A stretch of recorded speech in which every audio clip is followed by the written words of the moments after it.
Donc, commencer l'enregistrement. Voilà, c'est parti. Merci de la remarque. Alors, donc, je refais ça. Non. Je l'enlève en forme. Voilà.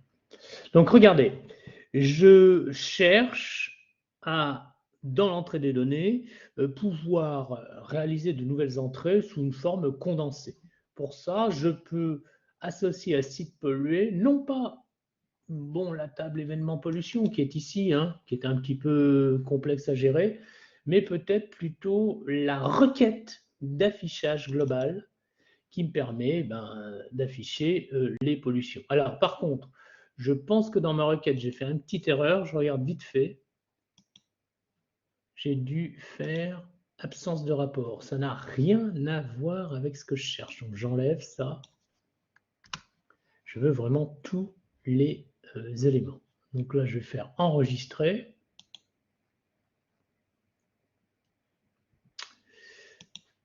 Voilà. Et je vais faire enregistrer.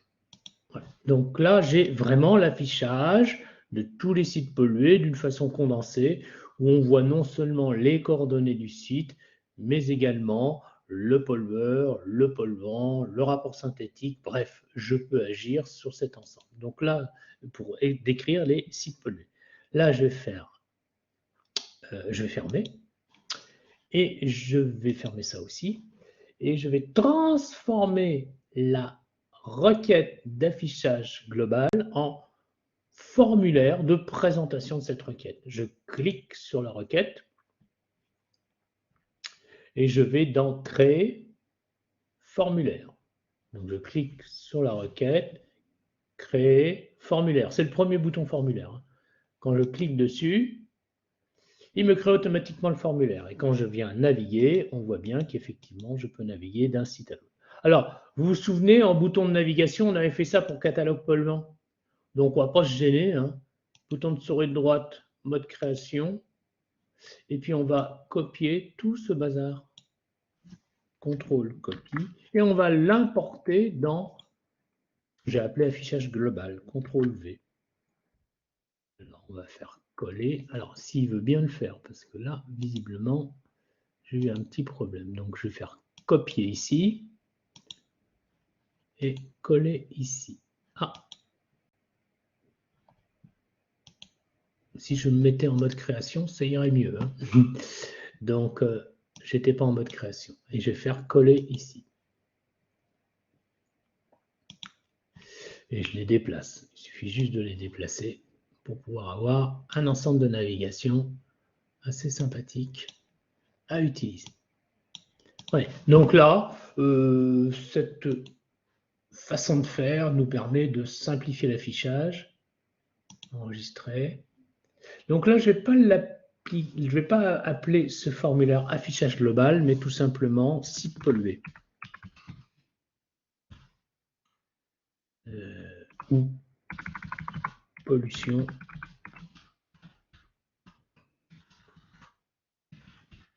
des sites. Voilà, j'ai envie de l'appeler comme ça. OK. Donc, pollution des sites correspond à la requête qui s'appelle l'affichage global. Ça nous fait un affichage de tous les sites qui sont pollués répertoriés dans la base.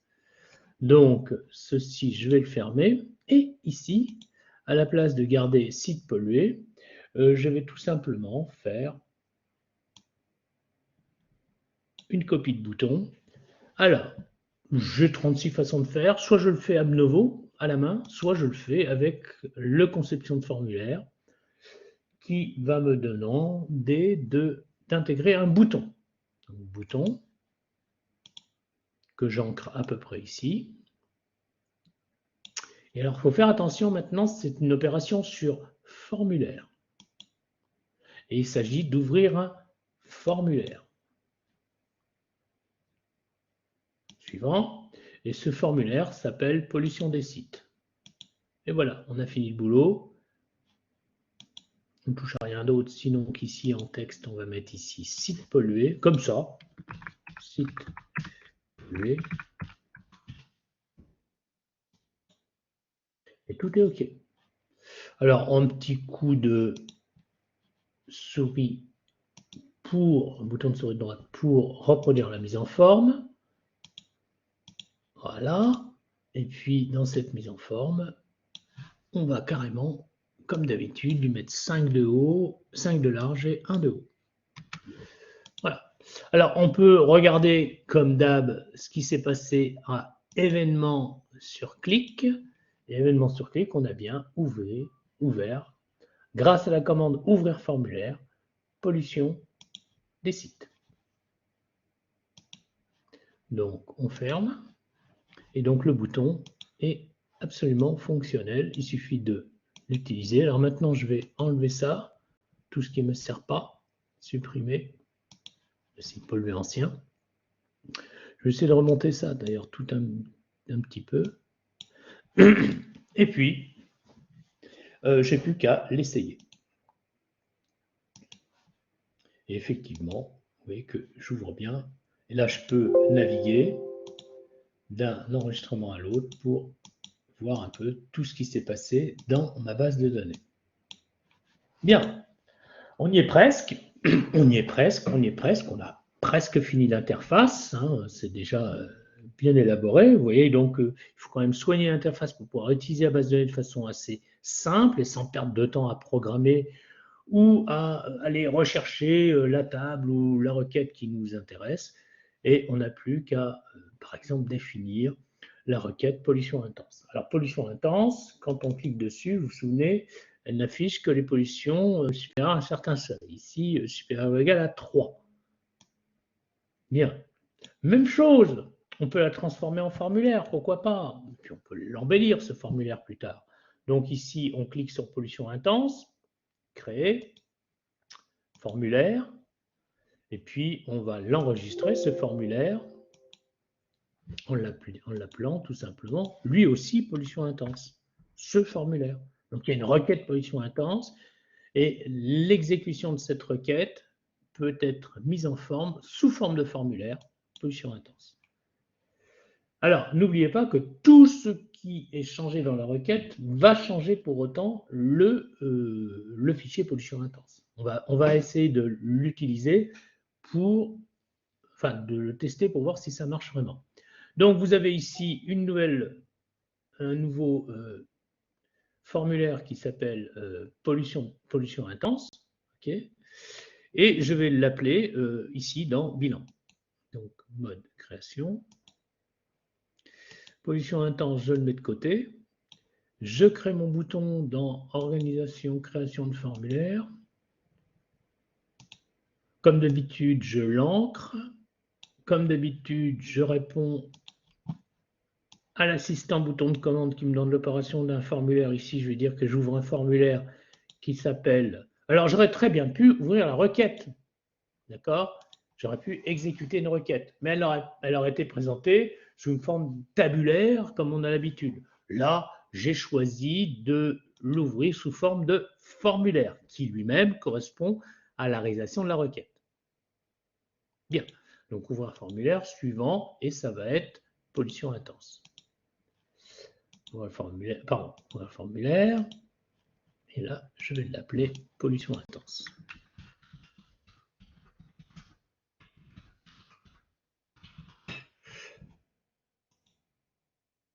Bon, ben voilà un nouveau bouton qui est créé.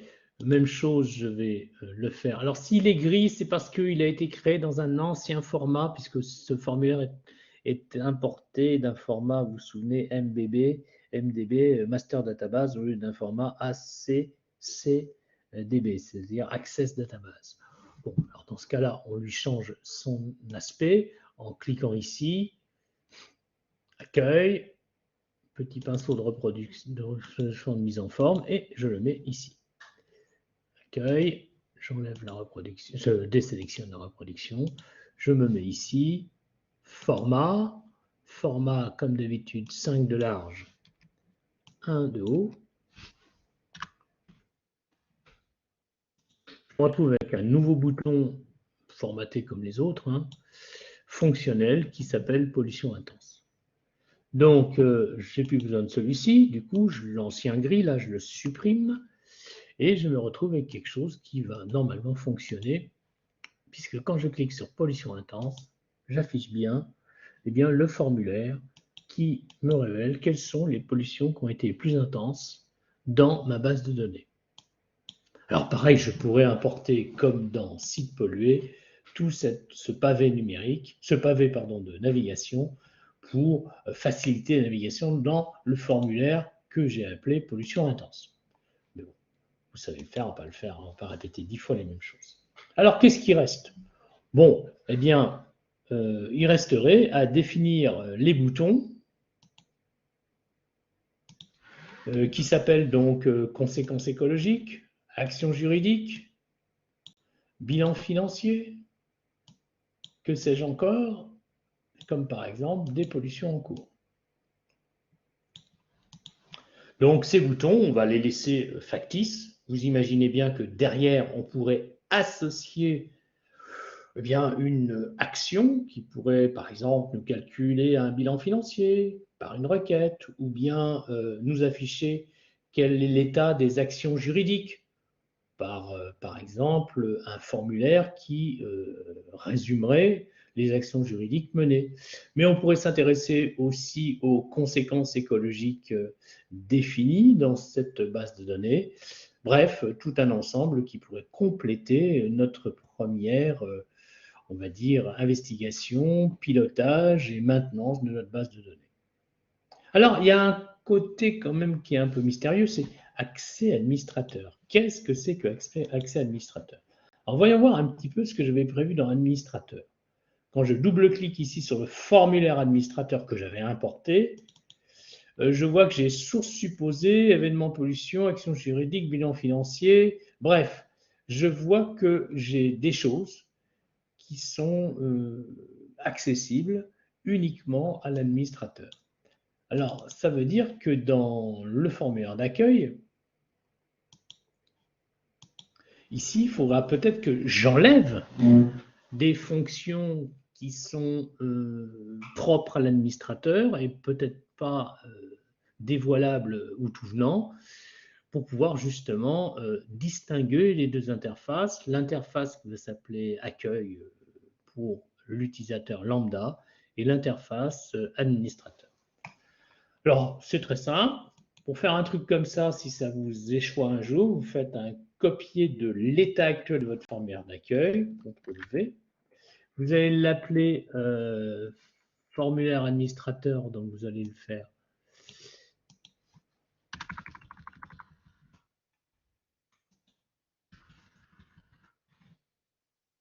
C'est administrateur, formulaire admin, hein. OK. Donc vous avez deux fois le même, hein. On est bien d'accord. Là, j'avais quelque chose qui était une étiquette que je peux, alors l'ancien, hein, mode création, copier, ça me paraît pas mal, ça, contrôle copie.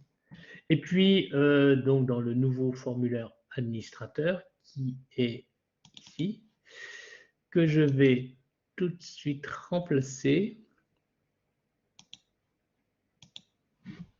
enfin l'étiquette ancienne, je la remplace par l'étiquette administrateur.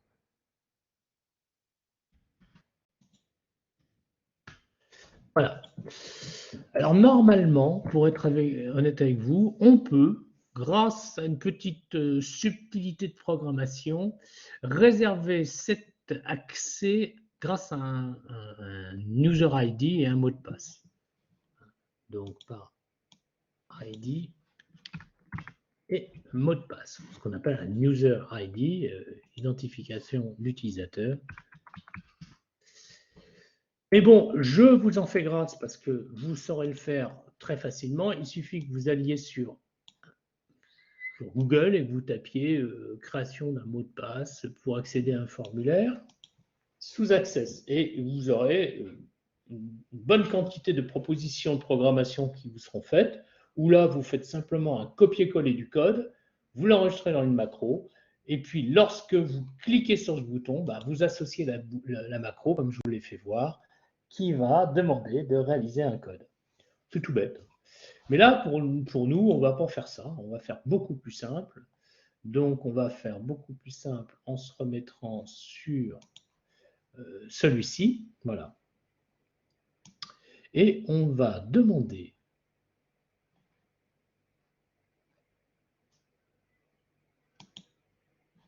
à l'accueil, excusez-moi, je cherchais l'accueil, en mode création, on va demander à l'accueil de créer un bouton qui nous permet d'accéder au formulaire administrateur au lieu de ce formulaire de base. Alors c'est très simple, il suffit d'aller chercher ce que fait ce bouton grâce à événements et on voit qu'il ne fait rien. Donc on va lui dire, écoute, génère-moi une macro, par exemple, parce que vous savez que derrière le bouton, et là vous allez faire ouvrir formulaire. Hein, vous voyez, c'est tout bête. Hein. Le nom du formulaire, ça va être effectivement formulaire accès admin que je viens de créer, qui va afficher donc en mode formulaire. Et ma foi, c'est tout ce que j'ai à sélectionner.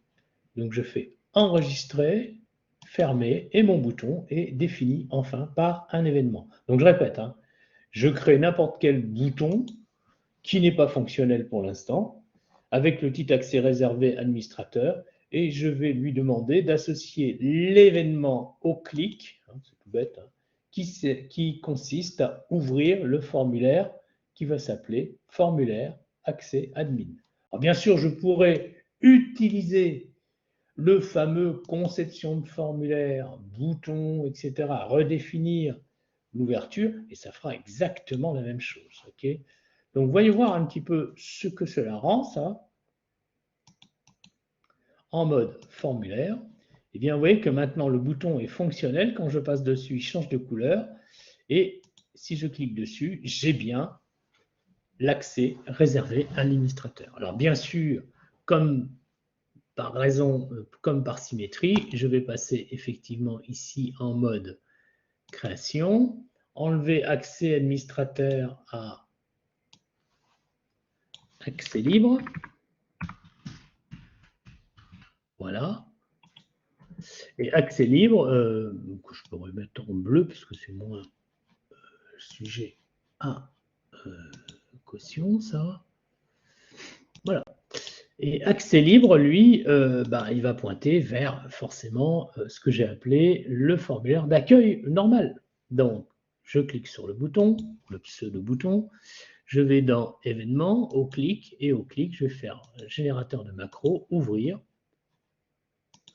Eh bien, ouvrir un formulaire, donc je vais chercher ouvrir formulaire, et ce formulaire va s'appeler formulaire d'accueil. Voilà. Donc, il suffit d'enregistrer, de fermer, et il n'y a plus qu'à essayer cette petite navigation ping-pong. Pour ceci, je me mets en mode feuille de données, en mode formulaire. Excusez-moi. Et donc, accès libre à partir d'utilisateur, d'administrateur, et accès administrateur à partir de accès libre. Voilà. Voilà. Donc, accès limité quand je clique là-dessus. Par contre, ici, je vais mettre accès libre.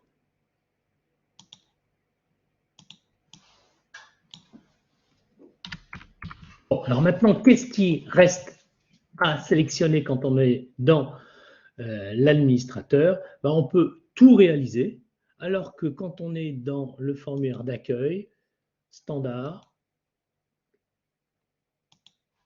bien, on n'aura peut-être pas le droit aux actions juridiques, donc on va l'enlever.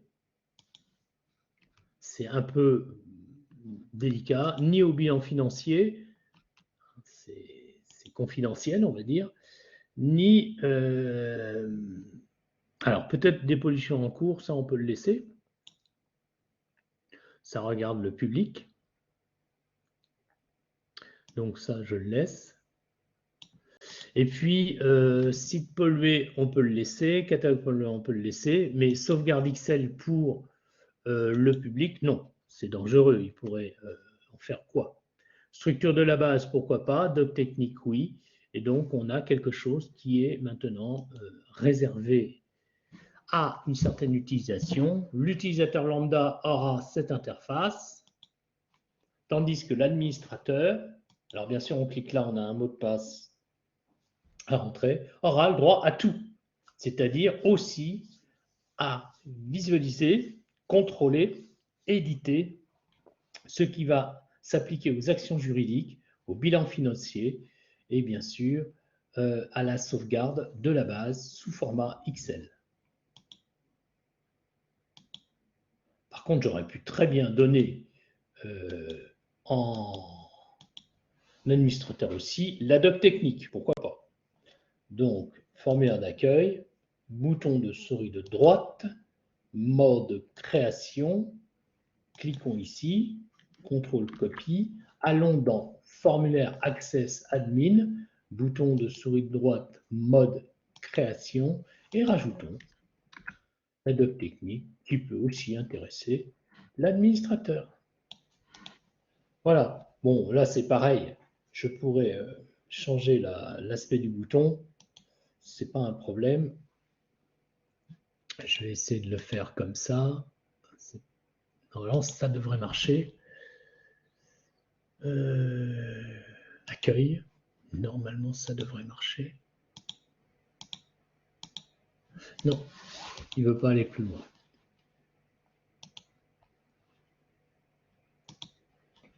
Donc, je ferme. Administrateur, je ferme, j'en ai plus besoin. Accueil, je ferme. Et donc, qu'est-ce qui se passe lorsque je vais dans le formulaire d'accueil? Eh bien, tout ceci est fonctionnel pour le lambda. Et quand je vais dans l'accès limité, alors on peut associer, je répète, un mot de passe à cet accès limité, eh bien, je vais me retrouver avec des éléments beaucoup plus complets qui permettent de piloter d'une façon plus détaillée ma base de données. Hein. Pensez-y dans votre projet si vous voulez découpler effectivement l'accueil administrateur d'un accueil, on va dire, plus généralisé pour l'utilisateur lambda.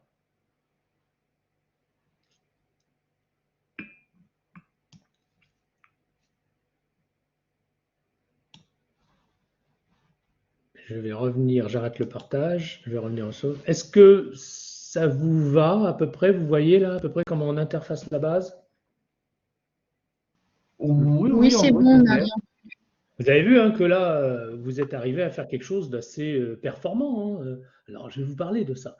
Moi, ce que je vous propose, c'est de considérer mon site web, et il sert à ça, hein, pour, là, on ne va pas continuer la technique, on va avoir le cerveau qui va exploser comme une citrouille, mais je vais mettre ici un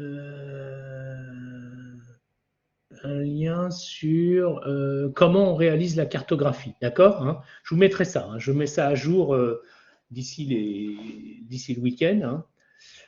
J'ai encore des choses à faire ailleurs, mais je pense que samedi, je pourrais le faire. Là, je vais mettre ce qu'il faut pour que vous ayez un mode d'emploi pour faire la cartographie. Alors, c'est quoi la cartographie? Je vais vous donner une idée. Oh, excusez-moi, j'ai enlevé le partage d'écran. Je comprends que je parle dans le vide. Vous voyez, je fais des progrès. Il est où le partage d'écran? Clac, clac. J'ai vu à temps que je n'avais pas partagé l'écran. Je disais donc que dans mon site web qui se trouve ici, là, juste après ou juste avant, je mettrai un lien vers une vidéo qui vous permettra de réaliser vous-même, il suffira de suivre ce que je raconte, une pseudo-cartographie qui vous permettra d'interfacer, grâce à une cartographie que je vais montrer, votre base de données. Hein. Alors, qu'est-ce que ça donne? Je vais essayer de trouver un fichier ancien que j'avais fait l'année dernière et qui contient ces éléments. Pour ça, il suffit que j'aille dans base, disque I, et que j'aille dans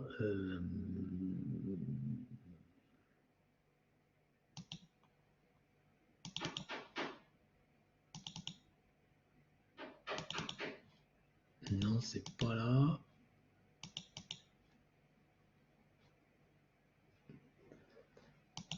Ah, je vais le trouver, ne vous inquiétez pas. Non plus. J'ai un tel bazar là-dedans. Voilà. Bien. Je pense que c'est dans ces eaux-là. J'essaye.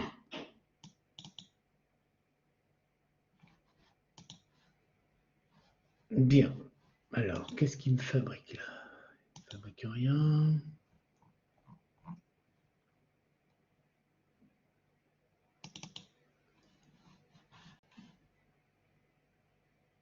J'essaye de cliquer sur pollution intense dans cette version. Ok. Vous voyez que j'affiche une carte. Donc là, vous voyez, c'est une autre interface. Quand je clique sur le bouton, j'affiche une carte. Bon, voilà, vous imaginez bien que je suis parti d'un formulaire vide dans lequel j'ai mis une image mise d'une façon particulière. Je l'explique dans ma vidéo. Et là, vous voyez, il y a des boutons transparents qui me permettent de naviguer. Alors, qu'est-ce qui me permet de faire ces boutons? Eh bien, je clique une région. Alors, moi, je sais que la région Bretagne est cliquable, les autres, pas trop. Vous voyez. Donc, je clique une région, Bretagne. Hop, je vois apparaître la région Bretagne.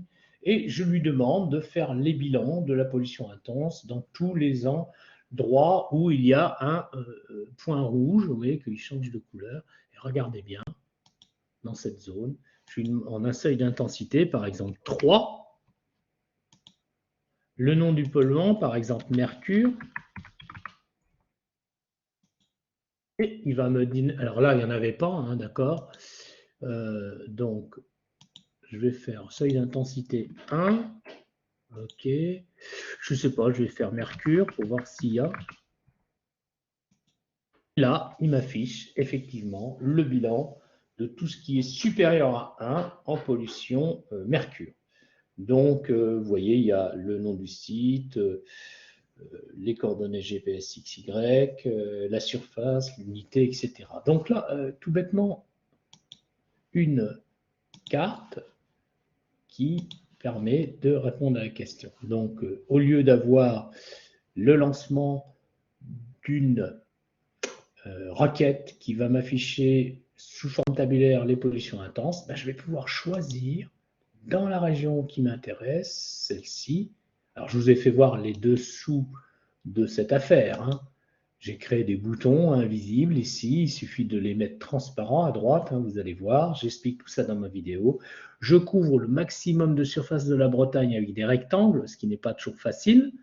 Et puis une fois, alors là j'aurais pu aller un petit peu sur la région d'à côté, le pays de la Loire, pour intégrer l'île, là, je ne sais plus comment elle s'appelle, vous savez mieux que moi.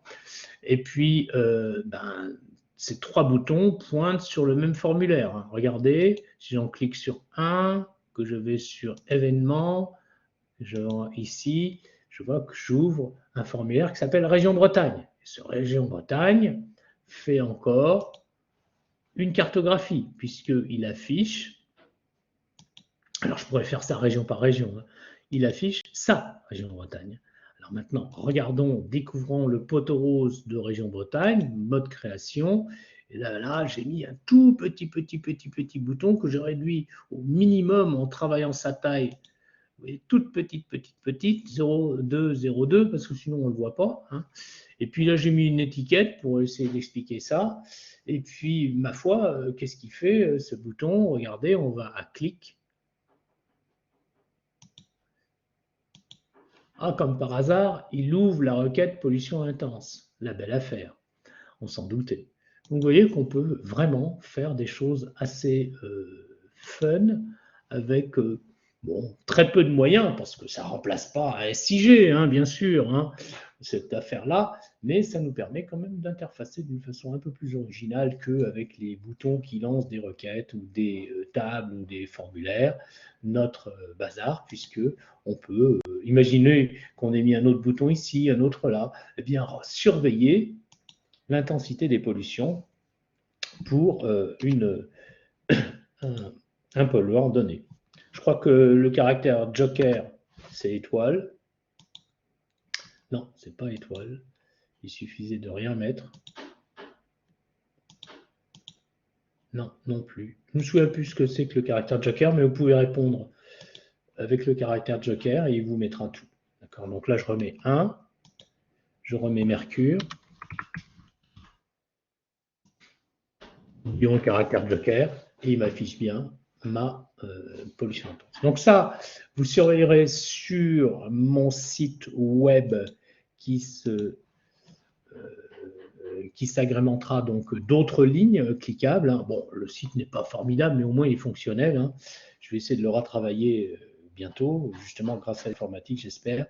Et donc là, puisque c'est moi qui programme tout ça, là, je vais rajouter des liens vers la vidéo qui vous explique comment réaliser cette petite interfaçage. Alors, j'arrive presque à la fin de ce que je voulais vous montrer aujourd'hui sur les spécifications techniques. Je passe d'abord dans un premier temps alors, à arrêter le partage, revenir ici, aller ici, faire un petit tour d'horizon pour savoir si c'est OK. Vous avez vu un petit peu là où on peut arriver si on fait une pseudo-cartographie. Vous pouvez avoir des idées pour vos projets, hein, ça peut être sympa. Et donc, vous voyez que une base de données, c'est d'abord une idée, c'est d'abord un projet. Ce projet doit correspondre à un contexte. En fonction de ce contexte, on construit un élément numérique qu'on appelle base de données, qui va être constitué d'entités et de relations qui nous permettent de gérer de façon compartimentée l'information. Bien sûr, pas pour en faire une collection, mais pour l'interroger à l'aide de requêtes et faire des choses assez élaborées. Bien sûr, nous n'avons pas assez de données ici pour faire une enquête assez élaborée de notre état des pollutions, mais on pourrait par exemple s'intéresser au devenir en fonction du temps de la pollution de certains sites, en regardant par exemple si l'intensité baisse en fonction du temps et faire une jolie courbe, ou essayer de voir quels sont les polluants les plus récurrents ou les pollueurs les plus récurrents dans différentes régions. Ça nous amènerait à des requêtes. Bref, une fois qu'on a bien construit notre base de données, qu'on s'est bien fixé un but, qu'on a commencé à l'interroger, qu'on a commencé un petit peu d'interfaçage d'entrée, il est temps de passer à l'interfaçage général de la base pour la piloter, afin de la proposer à des utilisateurs qui n'y connaissent rien. Qui vont faire quoi, eux? Eh bien, qui vont peut-être contribuer à remplir la base de données sur Internet s'il s'agit d'une base de données Access qui aurait été transformée en base PHP MySQL, on peut l'imaginer, ou simplement entrer des données sur une application téléphone en passant notre base de données en application téléphone. Alors, sachez que si vous avez une très bonne idée et que vous voulez faire une application téléphone sans programmer, vous pouvez faire appel à un programmeur et ça vous coûtera à peu près 10 000 euros. Vous allez dire, oh, 10 000 euros, mais c'est énorme. Oui, mais si vous récoltez 50 000 ou 60 000 ou 100 000 euros avec votre application par an, vous avez généré ici quelque chose de fort lucratif avec, on va dire, pas trop d'efforts et quelque chose qui en même temps peut servir éventuellement soit l'aspect géologique, soit l'aspect écologique, soit l'aspect environnemental. Bien, alors revenons à ce que je disais. Donc, votre interface va exister et vous pouvez l'agrémenter d'éléments beaucoup plus subtils que d'aller chercher des résultats de calcul en faisant par exemple un interfaçage graphique de type carte, mais il n'y a pas que ça, hein. Vous pouvez trouver d'autres interfaces et puis vous pouvez mettre des images de fond, les rendre sympathiques, ces éléments-là, ces interfaçages-là, à votre gré, hein. Vous êtes libre. Bon, évidemment, je l'ai dit, une base de données, c'est la version, on va dire, source des données. Maintenant, pour apporter de nouvelles connaissances à partir de ces données, il faut exploiter ces données. C'est ce que je vous ai dit, c'est la partie analyse des données qui ne se fait pas dans la base de données. Il faut donc extraire, requête, un sous-ensemble de la base de données pour pouvoir faire parler ces données grâce à des relations dites de cause à effet. On va par exemple s'intéresser à savoir si une variable dépendante de type quantitative peut être associée, reliée ou expliquée par une autre variable dépendante ou plusieurs variables indépendantes, indépendantes, de type quantitative. À ce moment-là, une quanti qui s'expliquerait par une ou plusieurs variables quanti, c'est ce qu'on appelle une régression linéaire. Donc, vous êtes là dans l'exploitation de la base de données. Vous avez fait l'effort de construire une base de données, vous avez fait l'effort de l'interfacer, vous avez fait l'effort de la renseigner, ça s'appelle renseigner quand on donne un contenu, eh bien, pour pouvoir l'utiliser. Et c'est ça l'intérêt. Voilà pourquoi de nombreuses bases de données finissent dans des applications téléphone plus ou moins louables, hein, plus ou moins utiles, et sont ouvertes au maximum d'utilisateurs. Alors une base de données, ça peut vite décoller. Regardez, ma base de données YouTube qui contient des vidéos, c'est tout bêtement une base de données, hein, je ne la contrôle plus en nombre d'utilisateurs, puisque moi je pensais faire quelque chose de local, de quelque chose d'intimiste qui pouvait intéresser quelques dizaines de personnes, et j'ai plus de 2500 vues par jour. Donc, voyez que votre base peut être à un moment donné utile au national ou à l'international. Bon, moi, quand je passerai ma chaîne YouTube en anglais, ce qui va bientôt se réaliser, j'ai des vidéos dans d'autres langues, notamment grâce à des étudiants qui manipulent d'autres langues, qui parlent d'autres langues. J'ai pu faire des vidéos, notamment en bulgare, en russe, en italien, en allemand, etc. Vous arrosez forcément plus de personnes. Et si vous arrosez plus de personnes, il y a un danger.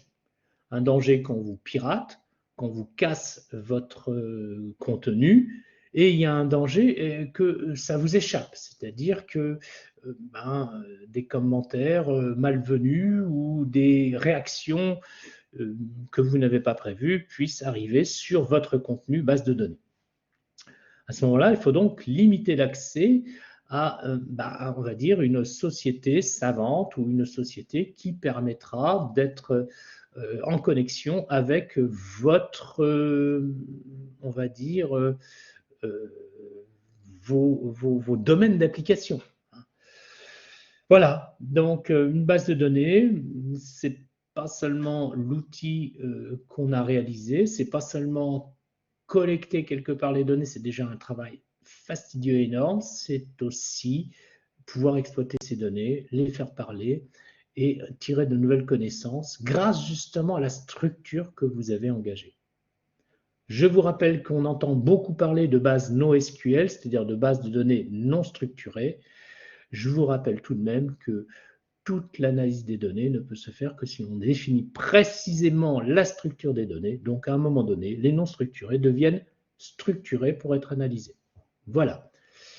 Écoutez, c'est une formation que on va parler de vos projets, ne vous inquiétez pas, mais j'essaye de terminer sur ce que je vous ai appris. C'est une formation qui vous a donné, on va dire, un petit plus qui sera, je pense, utile à de nombreux d'entre vous, parce que en géologie, les données sont de plus en plus prépondérantes et c'est toujours mieux quand on sait les organiser avant de les utiliser et on n'est jamais mieux servi que soi-même.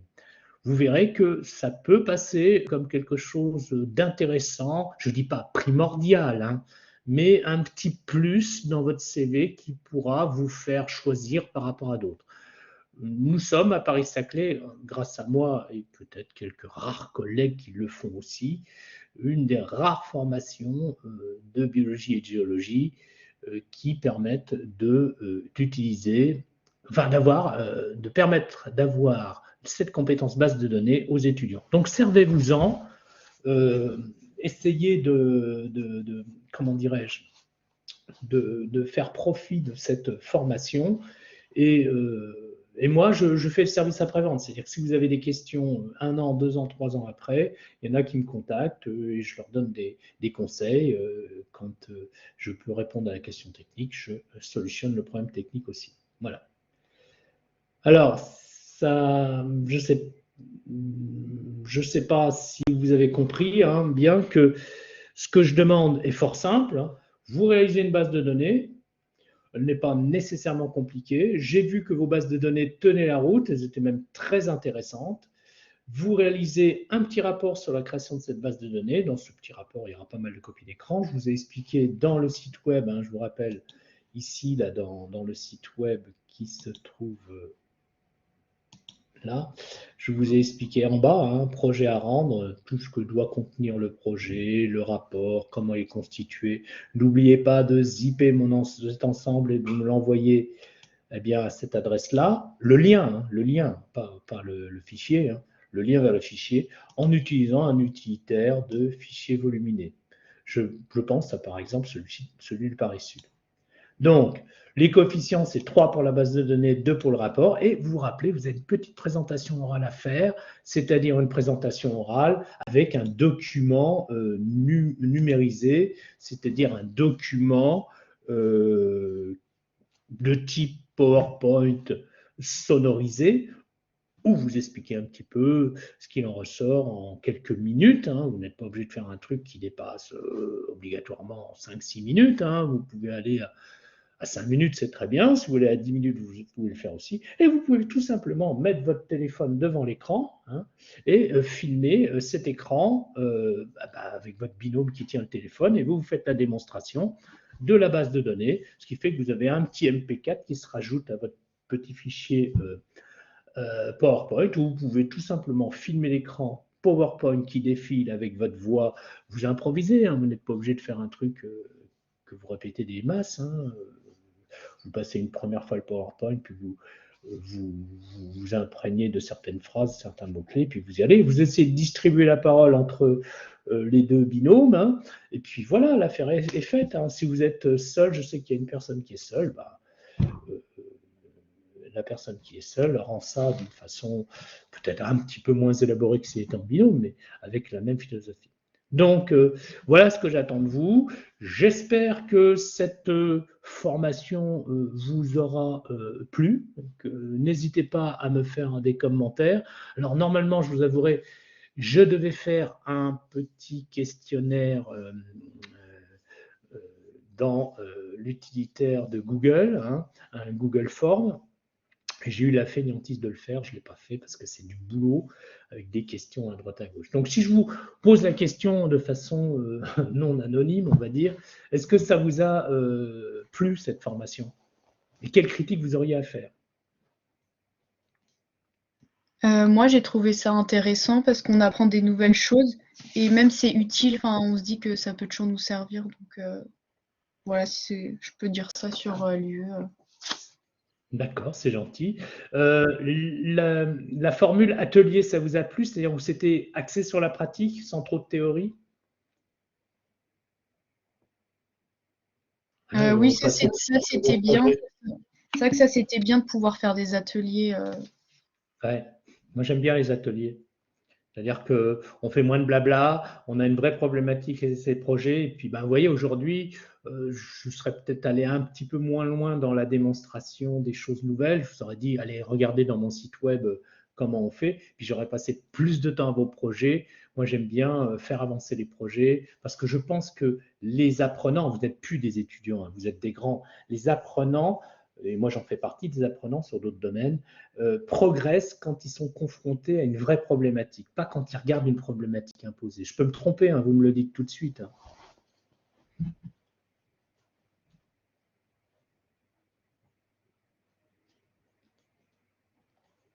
Tu as un commentaire là-dessus?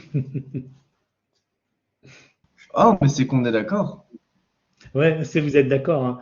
Moi, je pense que toutes mes formations, et vous savez, comme je vous l'ai dit, vous commencez à être bassiné avec ça, je vais faire des ateliers en data science et je vais très très vite me pencher sur les projets des étudiants, sur l'analyse de leurs données, etc. Parce que même moi, je trouve ça passionnant parce que des fois, l'étudiant pose des questions auxquelles on ne s'attend pas et nous amène vers des chemins explicatifs qui sont très agréables pour l'ensemble de la classe.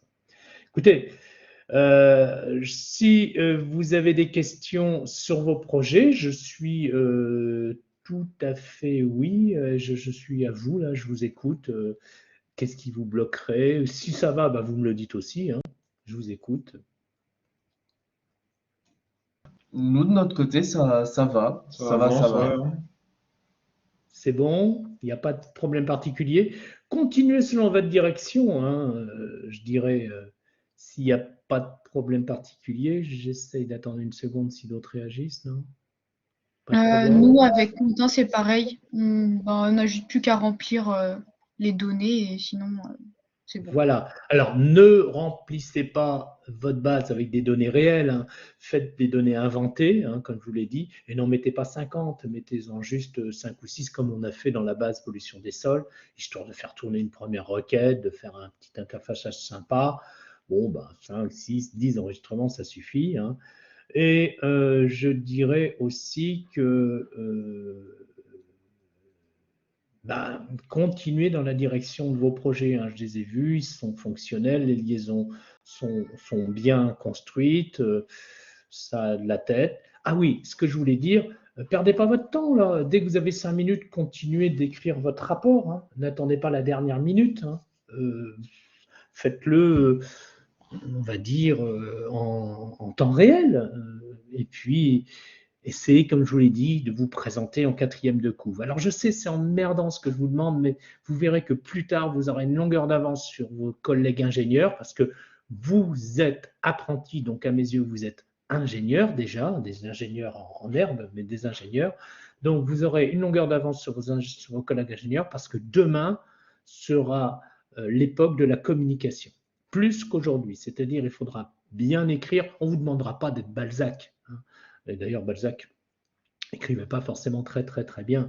Donc, des phrases dithyrambiques, on ne vous demandera pas d'être Hugo, on ne vous demandera pas d'être Zola, on vous demandera de bien écrire de façon synthétique. Je vous l'ai dit, hein, un petit peu à la mode des anglo-saxons. Si vous voulez vraiment lire une littérature hyper simple, hyper bien construite, pour moi, c'est la littérature américaine.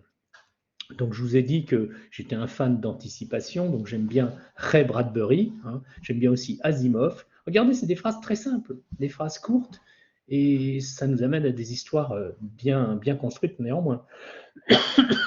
Donc, une longueur d'avance dans cet aspect communication. De la même façon, oui, c'est vrai, je vous oblige à faire un petit PowerPoint. Oui, c'est vrai, je vous oblige à faire un petit oral comme ça, on va dire, bonne franquette. Je ne vous demande pas de faire quelque chose d'extraordinaire. Eh ben, ça aussi, c'est une longueur d'avance. Parce que si vous avez quelque chose à faire à distance dans une époque où on fait pas mal de rendez-vous à distance, eh ben, vous aurez l'habitude de pondre des rapports hyper rapides, hyper synthétiques et hyper convaincants de façon écrite et de façon orale quand on vous le demande. Et là, pour des carrières d'ingénieur, bah, c'est un plus, non seulement pour ce que ça vous apportera comme opportunité, notamment de responsabilité, mais également, bah, vous le savez, de salaire, hein, ça va de soi. Et on a tous besoin de pouvoir vivre, même si on ne va pas en faire une obsession, il faut quand même arrêter de dire qu'un étudiant qui sort d'une formation de master va gagner 2 000 €, sinon ça ne vaut pas le coup. Donc j'espère pour vous, vous allez vous approcher des 5, 6, 7 000 et que vous ne serez pas comme votre serviteur, c'est-à-dire moi, toute votre vie à vous demander comment vous allez finir les fins de mois, hein. Écoutez, je vais vous libérer parce que je vois qu'il est 16h30 et j'avais dit que je ne voulais pas faire une séance trop longue. Je pense qu'elle est raisonnable. Je voulais vous dire que je suis à votre écoute si vous avez des problèmes. Vous m'envoyez un petit mail et puis j'essaye de voir comment on pourrait résoudre ce problème. N'oubliez pas que ce qui serait bien, c'est que vous ayez rendu avant la fin de l'année votre projet, votre base de données et votre RAL. S'il y a un gros coup de Trafalgar avant la fin de l'année, genre embouteillage sur toutes les choses, on peut s'accorder avec Carlos, hein, je demanderai à Carlos, sur un délai supplémentaire pour vous, mais bon, entre guillemets, faites ça au plus vite pour passer à autre chose. C'est ce que j'allais vous dire. Et puis, ben, à partir du 15 décembre, ben, moi, si j'ai des projets à corriger, ben, je commence à les corriger. Vous aurez votre note très vite, hein, je vous les donnerai. Normalement, il ne devrait pas y avoir de catastrophe, vous en doutez. Oui, ça ira. Bon, alors, je vous salue bien bas. Je vous dis ben, bon vent, comme on dit dans la marine, c'est-à-dire aller loin, dans les meilleures conditions, avec ce que vous souhaitez. Et puis, ah oui, tu voulais prendre la parole, Manu? Juste si d'ici, quand on va rendre notre projet, Ouais. on a des questions sur, par exemple, si Ouais. on est bloqué ou quelque chose comme ça, on peut toujours vous Ouais. envoyer un mail.